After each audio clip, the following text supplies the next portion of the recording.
बिस्मिल्लाहिर्रहमानिर्रहीम। अस्सलाम वालेकुम नाज़रीन, आप देख रहे हैं प्रोग्राम सिटी एट 10। मैं हूं आपकी मेज़बान अना यूसुफ। उम्मीद है जी आप ठीक ठाक होंगे। इसी उम्मीद के साथ प्रोग्राम का आगाज़ करेंगे। जुमे का मुबारक दिन है, आप सब लोगों को जुमा मुबारक। अपनी नेक दुआओं में हम सबको याद रखें जी। आई डोंट नो किसी की तरफ से मांगी हुई छोटी सी दुआ कबूल हो जाए, अल्लाह ताला को किसकी क्या अदा पसंद आ जाए। जब भी मांगे किसी के लिए अच्छी दुआ मांगे, आप किसी के लिए आसानी पैदा करेंगे, अल्लाह ताला आपकी ज़िंदगी में आसानियाँ पैदा करेगा।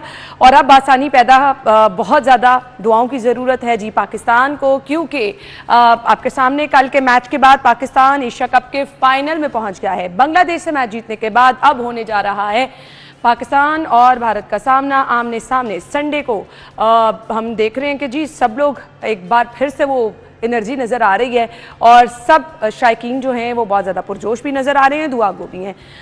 बाकी जो कुछ हुआ मैं कहती हूँ छोड़ दे चीज़ों को, हमें नेक्स्ट देखना चाहिए। नो डाउट हमें अपनी टीम को जो है वो ज़रूर बकअप भी करना चाहिए। पूरी दुनिया की नज़रें होती हैं जी पाकिस्तान और इंडिया के मैच पर, बड़ी स्क्रीन्स न स्पीच आती हैं। सो गुड लक कहना चाहेंगे टीम को। बाकी चीज़ें हम थोड़ी सी आगे चल के डिस्कस करते हैं। हमारे रिपोर्टर्स हमारे साथ मौजूद है, राउदुल शाद हुसैन साहब, इरफान मलिक साहब, अस्सलाम वालेकुम। गुड लक कहना चाहेंगे राउत साहब टीम को।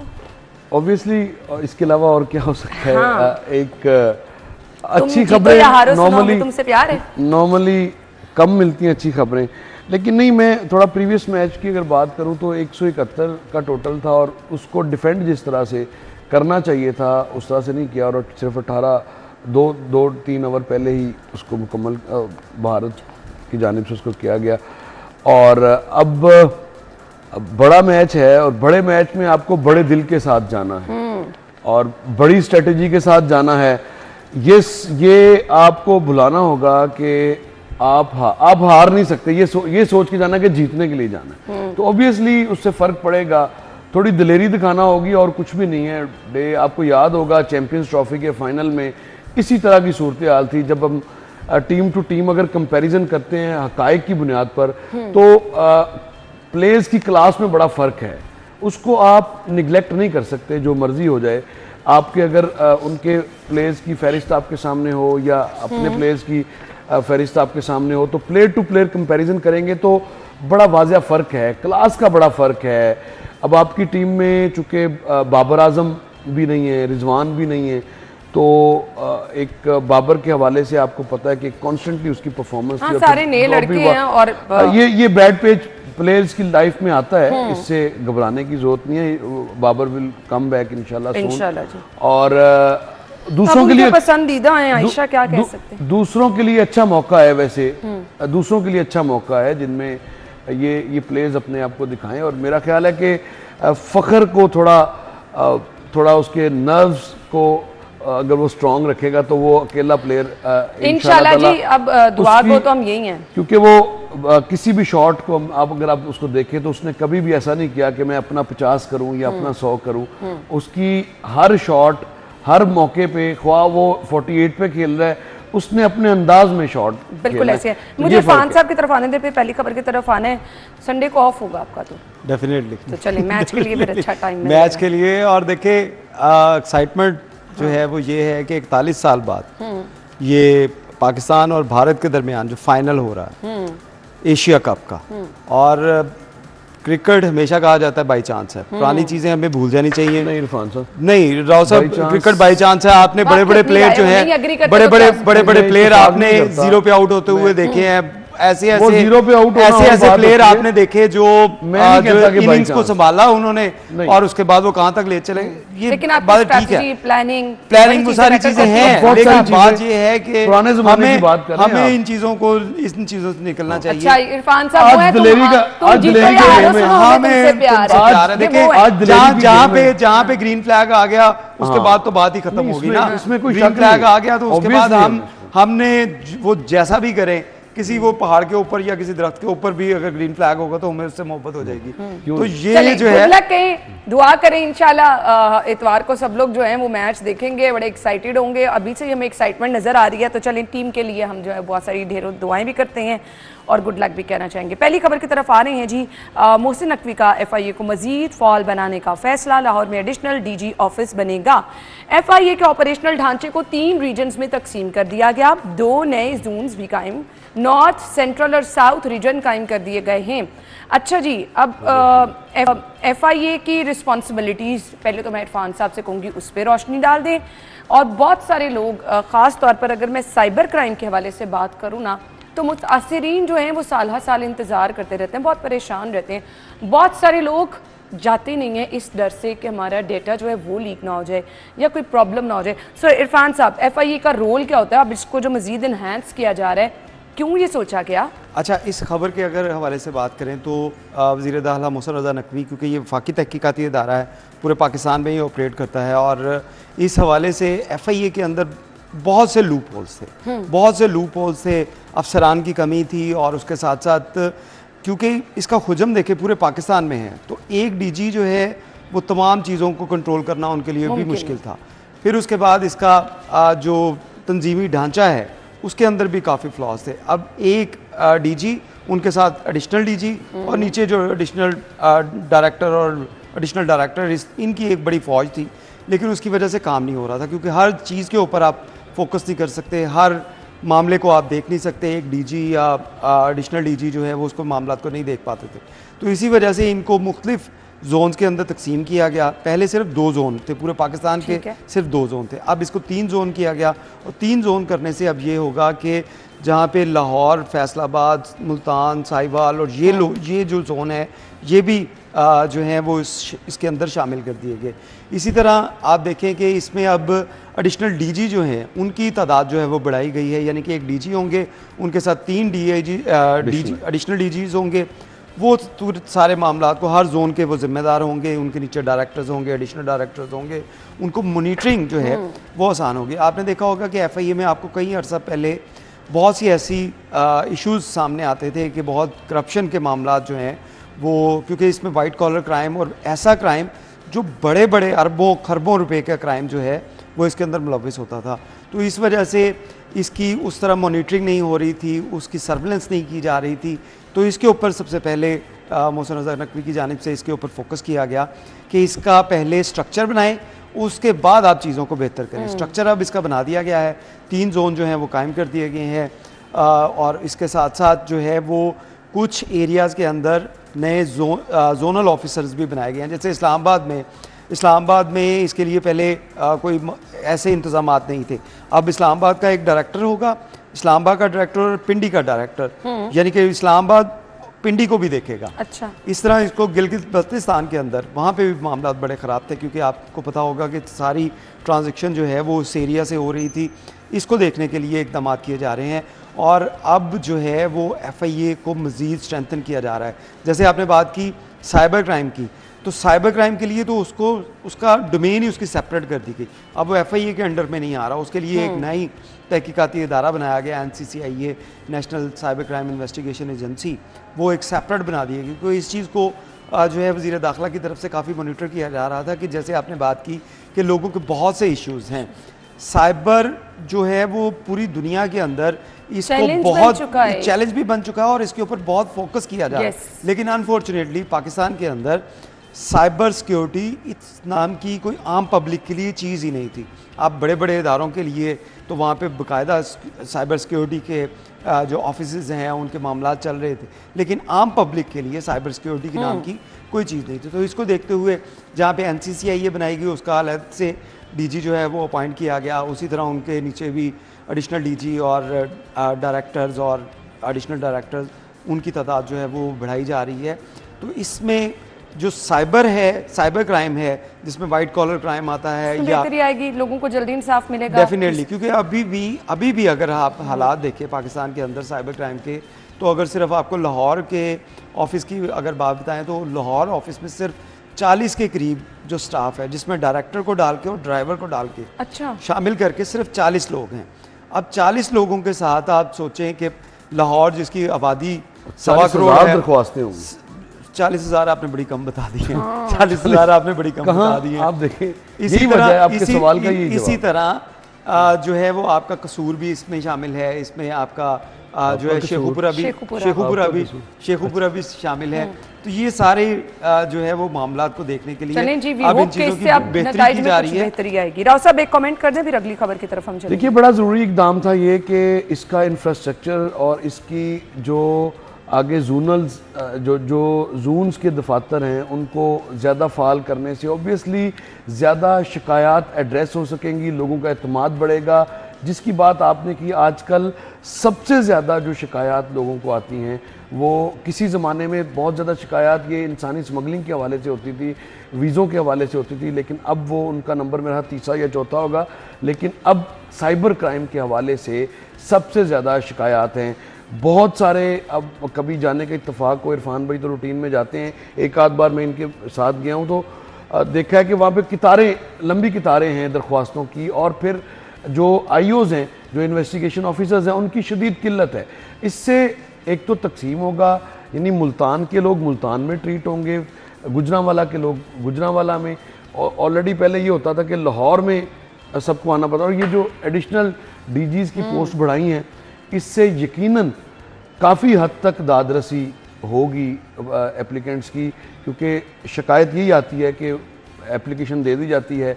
इवन देन कि इरफान साहब शायद आपको याद होगा, हमारे अपने ऑफिस के हवाले से मेरी तरफ से एक दरख्वास्त गई, आज तक वो नहीं निकली। बिल्कुल, इसको कुछ 4 साल मेरा 4 से 5 साल इस बात को भी हो गए। ये इरफान साहब की नाकामी है। अब नहीं, ये मैं नाकामी की बात नहीं कर रहा, मैं नहीं ऑब्वियसली उस ढांचे की बात कर रहा हूँ, मैं उस ढांचे की बात कर रहा हूँ। तो यहाँ से आप अंदाजा कर लें कि जो लोग बीच में हर रोज जाते हैं, जिनके चले वहाँ पे इस्लाम दुआ, उनके मसाइल भी जल्दी हल नहीं होते। वफाकी वजीर दाखिला सैयद मोहसिन रजा नकवी साहब ने ये जो इनिशिएटिव लिया है, इसके यकीनन समरात आपको नजर आएंगे। और मेरा ये ख्याल है कि और ज्यादा रीजन्स में इसको तकसीम किया जाए, ताकि एप्लीकेंट्स को की दरख्वास्त जो है वो अब देखिए दुनिया में सब कुछ डिजिटाइज हो चुका हुआ है। हमारे यहाँ आज भी वो पहले दरख्वास्त दें और उसके बाद फिर कितार में लगे रहें। आज तो डिजिटल सिस्टम है, एप्लीकेशन आप यहाँ पर भी है, आईजी ऑफिस में भी है, आप देते हैं एप्लीकेशन, उस पर डिजिटाइज सिस्टम है। लेकिन गुजारिश ये है कि उसको एंटरटेन कितने दिनों में किया जाता है, ये वो लम्हा फिक्रिया है। अब अगर आपकी एप्लीकेशन पे आपको फॉर इंस्टेंस 10 मरतबा जाना पड़े किसी भी ऑफिस में, तो आप कहेंगे लानत भेजें, ऐसी मैं ऐसी दादरसी मुझे चाहिए ही नहीं। हाँ, तो परेशान हो ये लम्हा फिक्रिया है, इतना टाइम है। इसको इससे कम से कम इस तरह के जो इश्यूज हैं उनमें कमी आसानी से एड्रेस हो सकेंगे। वी होप कि इससे मामलात बेहतर हों। अच्छा, इसमें आना एक और चीज़ हम आपको बताना चाहेंगे कि हमारे हमसाया मुल्क भारत के अंदर हर पुलिस स्टेशन के अंदर साइबर के लिए एक अलग से विंग है। ये पंजाब में वैसे ये प्लान हो रहा है। अच्छा, वैसे पंजाब में करने की प्लानिंग की जा रही है, लेकिन पंजाब गवर्नमेंट अपने तौर पर हमारे हमसाया मुल्क के अंदर वो इस तरह की चीजें हैं। वहाँ पे हर जो पुलिस स्टेशन है वहाँ पे साइबर सिक्योरिटी के लिए आपके पास ऑफिसर मौजूद है, वहाँ पे आपके पास फॉरेंसिक के लिए ऑफिसर जो है और पूरी टीम मौजूद है। हमारे अनफॉर्चुनेटली यही मसला है कि पाकिस्तान के अंदर आपको नजर आएगा कि पाकिस्तान में एक ही आपके पास फॉरेंसिक लैब है, आपके पास साइबर के लिए एक ही ऑफिस है। I don't know वो डीजी जाने के बाद फॉल है भी या नहीं? नहीं, फॉल है। अच्छा, फॉल तो है, वो सिस्टम किसी के जाने से पूरे मुल्क का लोड है उस लैब पे, उस लैब पे पूरे मुल्क का लोड है। चीजें जो है अब देखिए उस तरह की लैब पर इरफान साहब, अगर उस तरह की लैब सिंध, केपी और बलोचिस्तान में पहले मरहले में बने, उसके बाद बड़े शहरों में बन जाए, तो ये कितना लोड कम। फोरेंसिक की रिपोर्ट भी बड़ी ताखीर से आती है। चलें जी, वी होप के इससे नताइज बेहतर आना शुरू होंगे, लोगों के मसाइल जो हैं वो हल होना शुरू हो जाएंगे। हम ब्रेक के बाद आपको ज्वाइन करते हैं। Stay with us.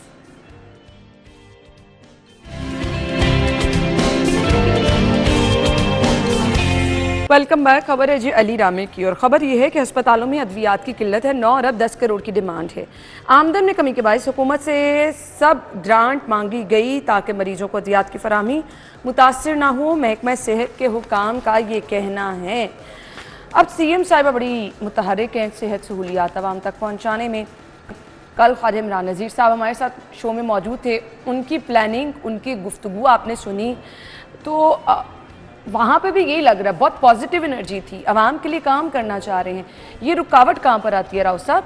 ये रुकावट आती है, इसमें 2 तरह की एलिमेंट्स हैं। गवर्नमेंट के पास जो वज़ीर आला पंजाब की या कैबिनेट के पास समरी जाती है, उसके समरी भेजने का मकसद ही वो अंडरस्टैंडिंग के साथ ही जाती है, समरी भिजवाएं और वो अप्रूवल हो जाए, वो पहले डिसाइड होता है नॉर्मली। लेकिन मसला ये आता है कि जो अदवियात की फराहमी है आम शहरियों को जो अस्पतालों में, सरकारी अस्पतालों में जाते हैं, इसके लिए खतीर रकम गवर्नमेंट खर्च करती है। और इस पर वज़ीर आला पंजाब की कैटेगोरिकली जो एक डिसीजन है वो मौजूद है कि किसी सूरत भी अस्पतालों में अदवियात की किल्लत का सामना नहीं होने देना, ख्वाह जितने भी वसाइल हों वो खर्च करेंगे इन पे। अच्छा, अब होता क्या है कि ये समरी भी वैसे दूसरी दफ़ा भेजी गई है और इस समरी के नतीजे में अब 9 से 10 अरब रुपए की ये ग्रांट है। लेकिन रुकावट कहाँ पर आती है? जहाँ पर पैसे भी अप्रूव हो जाते हैं, पैसे मिल भी जाते हैं अस्पताल इंतज़ामिया को, लेकिन वो जो अंदर एक माफिया है जिसने लोकल परचेज़ की मद में लोगों की खाल उतारनी होती है और लोकल परचेज़ की मद में पैसा खर्च करना होता है उन आइटम्स पे जो कि ज़्यादा लोगों के इस्तेमाल की नहीं है। मिसाल के तौर पे ऑपरेशन थिएटर्स में हर किसी को तो सर्जरी की ज़रूरत नहीं होती और उस पर ज़्यादा पैसा खर्च कर दिया जाता है।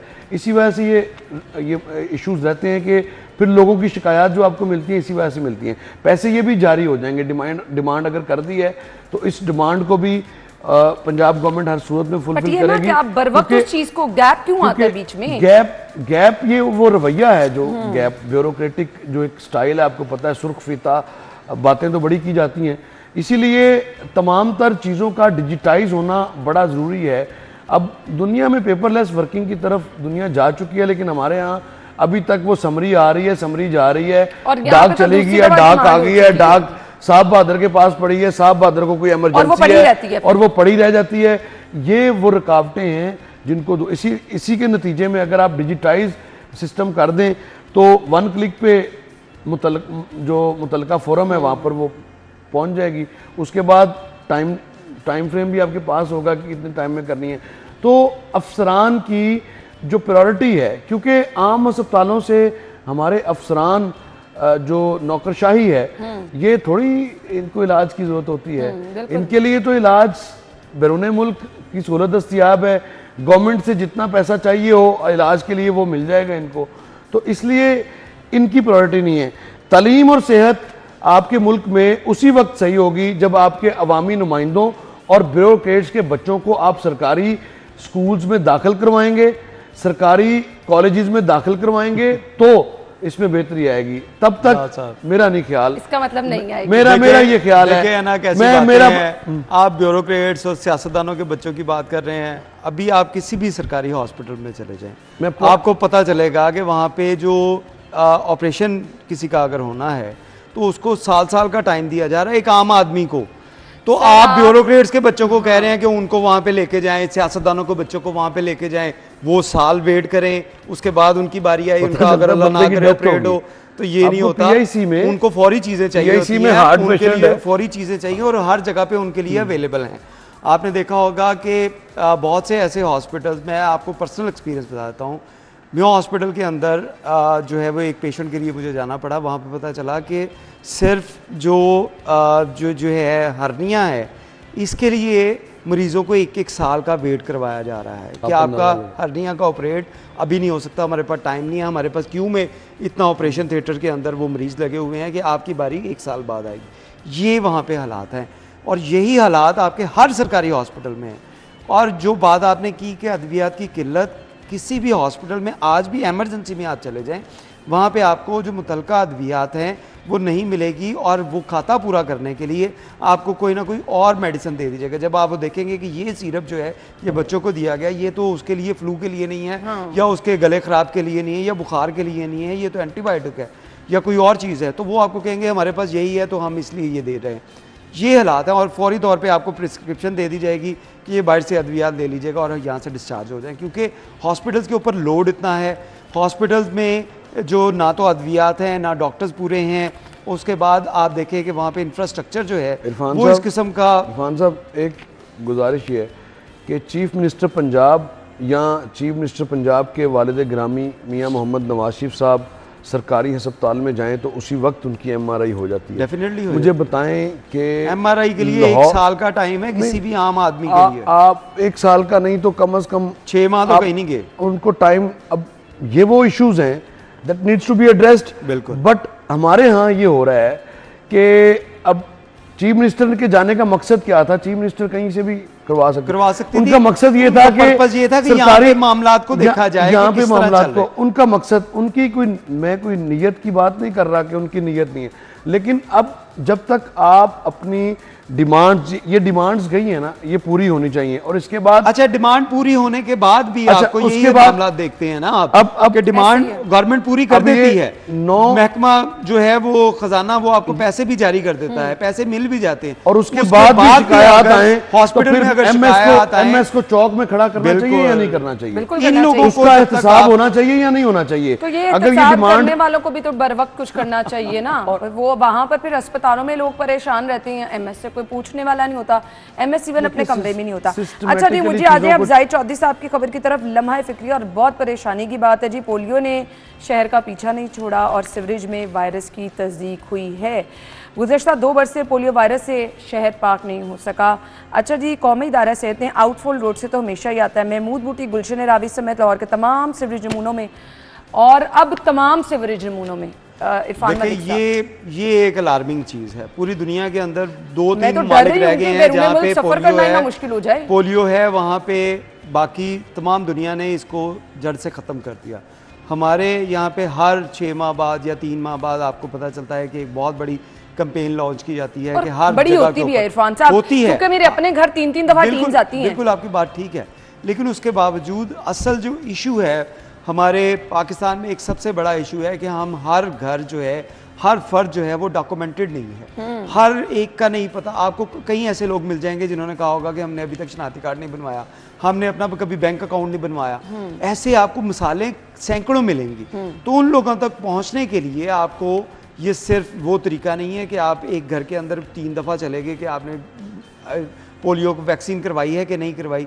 इसके साथ साथ आपको हर चीज़ डॉक्यूमेंटेड करनी पड़ेगी। आपके पास सेंसस का एक बहुत बड़ा डाटा मौजूद है, सेंसस हर घर में हुई, हर गली में हुई, हर इलाके में हुई, और आप डिजिटल सेंसस हुई, आप उसको यूटिलाइज करें। उसके बाद आपको पता हो कि कौन सा एरिया जो है जिसमें आप वैक्सीन नहीं। अब ये पोलियो क्यों होता है?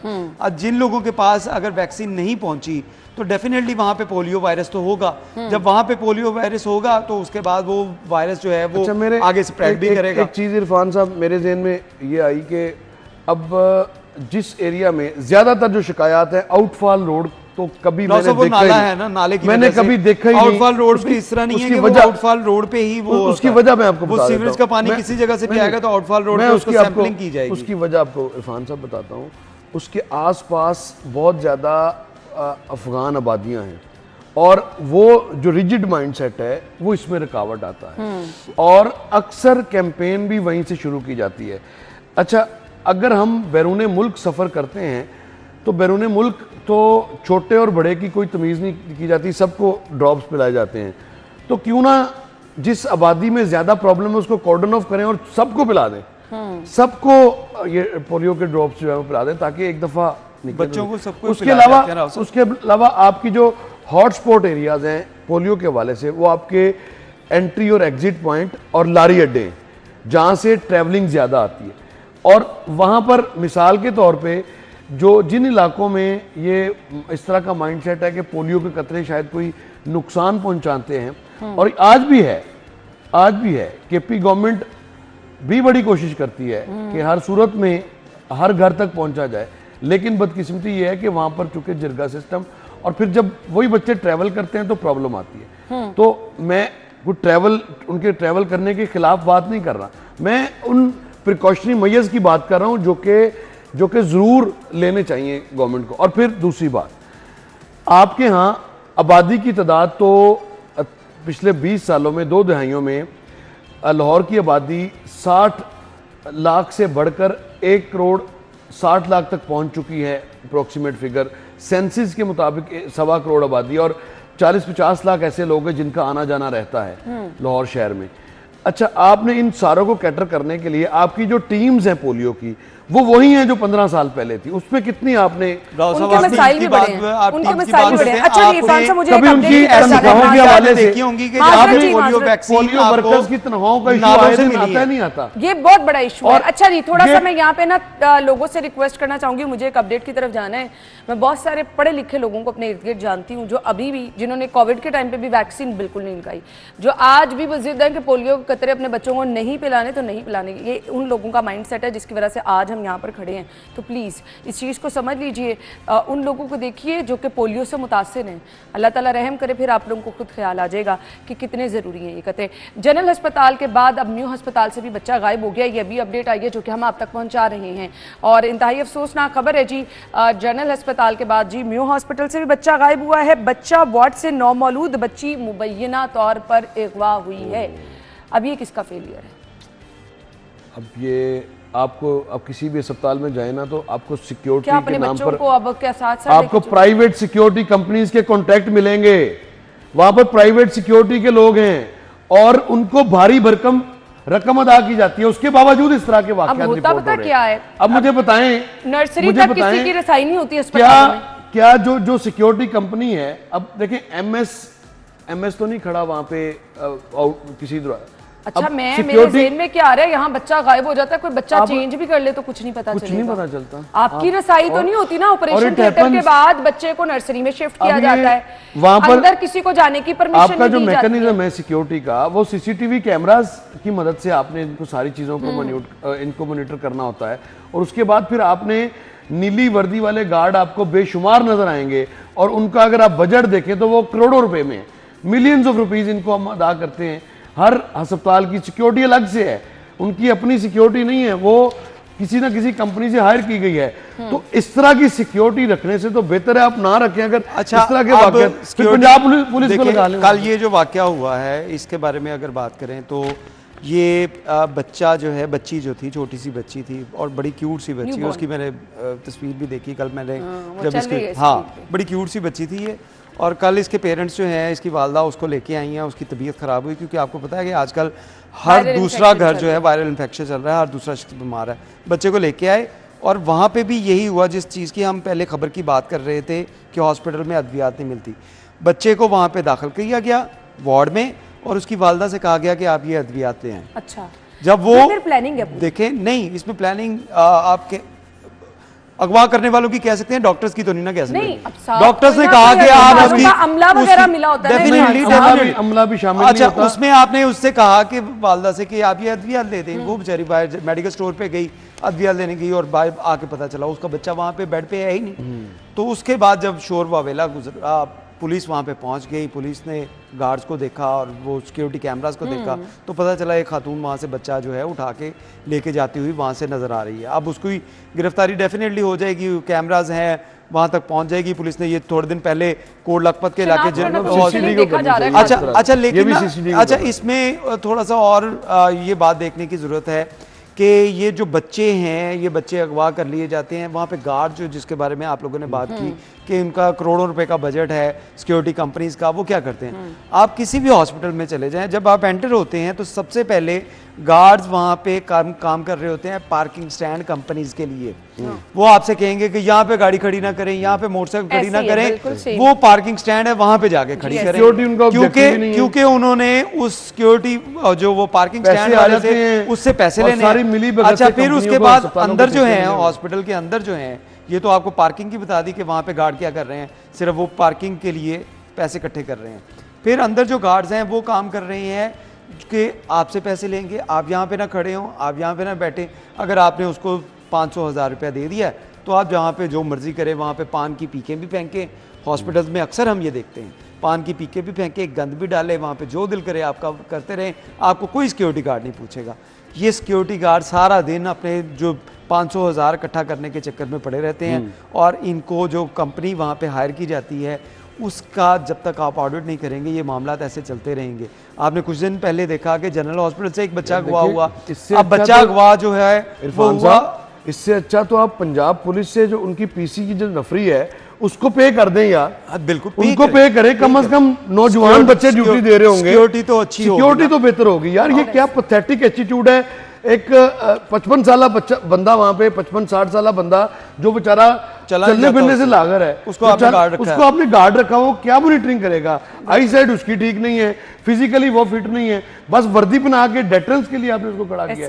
तो फिर बच्चे अगवा नहीं होंगे तो और क्या होगा? वहां पे डेटरेंस भी वो 500,000 वाली है। मजाक बना दिया है सीरियसली कि ये सब लोग, ये जो अच्छा, अब ये खबरें हम पता क्यों डिस्कस करते हैं कि जब भी कोई सरकारी अस्पताल जाए अपना बच्चा लेके तो बड़े विजिलेंट रहे भाई, विजिलेंट रहे, किसी पे मत रहे, क्योंकि ऐसे बहुत से लोग, बंद होते हैं, ऐसे बहुत से लोग वहां पे फिर रहे होते हैं, इनका ऑडिट, सबसे पहले इनका ऑडिट जो बच्चों को किडनैप कर रहे हो, कैमरे बंद है ना, और चीफ मिनिस्टर पंजाब, इसकी सीसीटीवी फुटेज आ गई थी, लेकिन मोस्टली अब जाके इधर उधर कैमरे लगे हुए तो पता चलता है चीफ मिनिस्टर पंजाब को इसका नोटिस देना चाहिए मामले का कि इन बड़े अस्पतालों की सिक्योरिटी किनके पास है, किन कंपनी के पास है, इनको कितना पैसा अब तक किया गया है, और उसके बावजूद इस तरह के वाकयात रिपोर्ट हो रहे हैं। कौन जिम्मेदार है इसका? इन पर जिम्मेदारी इनको डाली जाए और उसके बाद वहां पर अपनी पंजाब पुलिस की जो नफरी मौजूद है इतनी ज्यादा से न करवाएं, और बाकी लोगों के भी काम है, उन्होंने भी करना है। हॉस्पिटल के अपने भी तो कुछ या तो फिर आप अस्पतालों की हिफाजत के लिए कोई अलग से फोर्स बना दें, फिर यही कर लें, फिर उसके लिए बना दें। और यार ये क्या बात हुई इरफान साहब?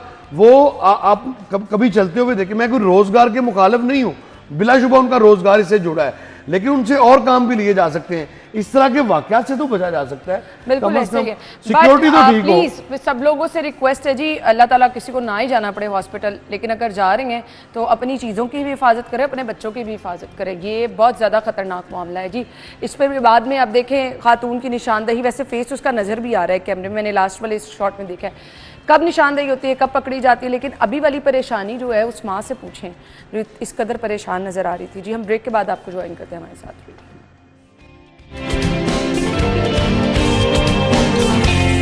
खबर यह है कि मंसूबे पर 6 अरब रुपए खर्च होंगे, जिसका प्लान बना लिया गया है। शहर की 3 अहम रोड्स हैं, इंफ्रास्ट्रक्चर की असर-ए-नौ बहाली शुरू होगी और इस पर 6 अरब रुपए खर्च होंगे।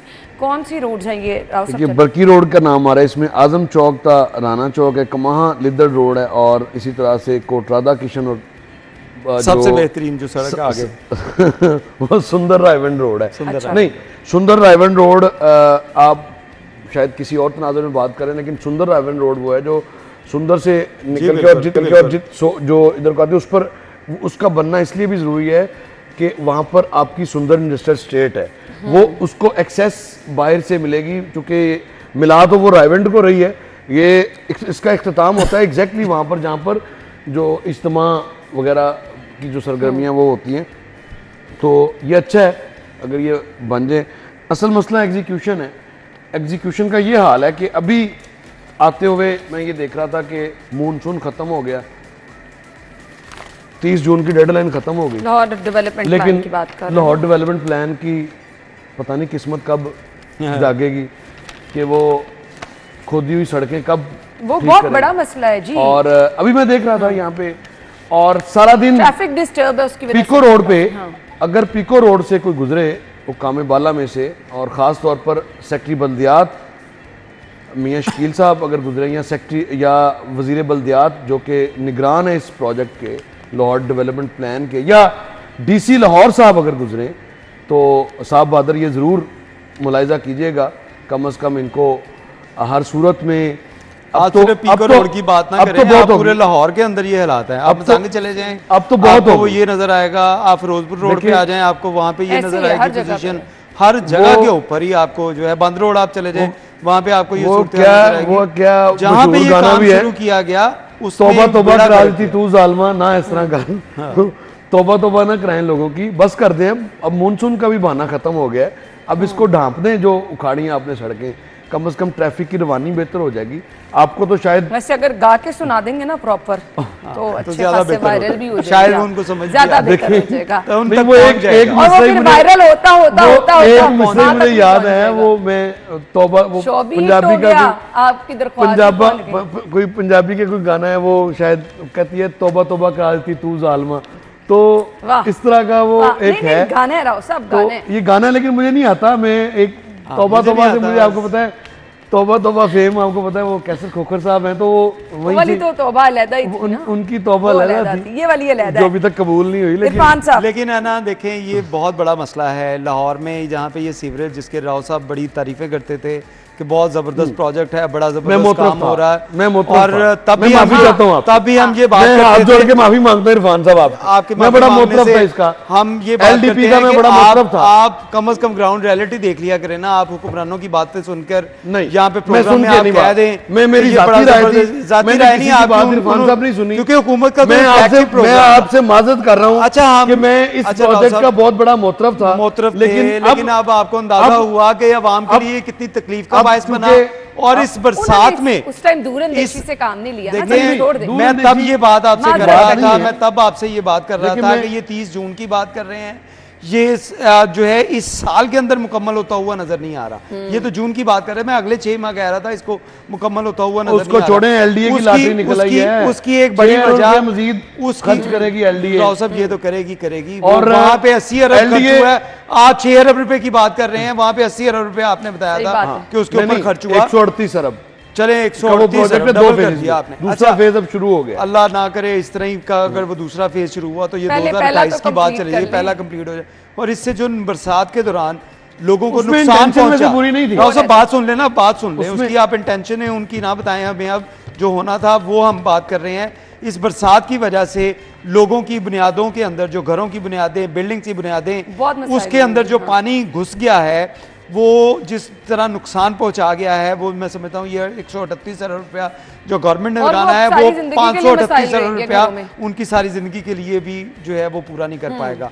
तो ये चीजें जो हैं, आप अब भी जो शहर के अंदर हादसात की बड़ी वजह आपका रोड पर इंफ्रास्ट्रक्चर है। आपने अभी भी शहर में कई जगहों के ऊपर देखा होगा कि बहुत सी सड़कों के ऊपर या वासा ने या किसी और डिपार्टमेंट ने उन सड़कों के अंदर जो सीवरेज है उसको खोला हुआ है, वहाँ पे दोबारा से कंस्ट्रक्शन का काम किया जा रहा है, जिसकी वजह से सारे रोड जो हैं वो आपने चौक किए हुए हैं, वहाँ पे हादसात भी हो रहे हैं। और ये पॉइंट जिनकी हम बात कर रहे हैं, बंद रोड हो गया, मजांग हो गया, फिरोजपुर रोड हो गया, ये पीको रोड जिसकी बात कर रहे हैं, इसी तरह आपको बहुत से ऐसे रोड जहाँ पे ये काम शुरू किया गया था, वहाँ पे हादसात की शरह आप देखें तो आपको पता चलेगा कि किस कदर बढ़ गई है। अब वहाँ पे जो डस्ट की वजह से जो इश्यूज हैं, वो आइंदा चंद दिनों में रोड पे सड़क के बीचम बीच खड्डे हैं, तरक्याती काम होना वक्ती है, और अंदाजा लगाएं। और उसके मुझे ब्रेक का कहा जा रहा है जी, ब्रेक के बाद आते हैं।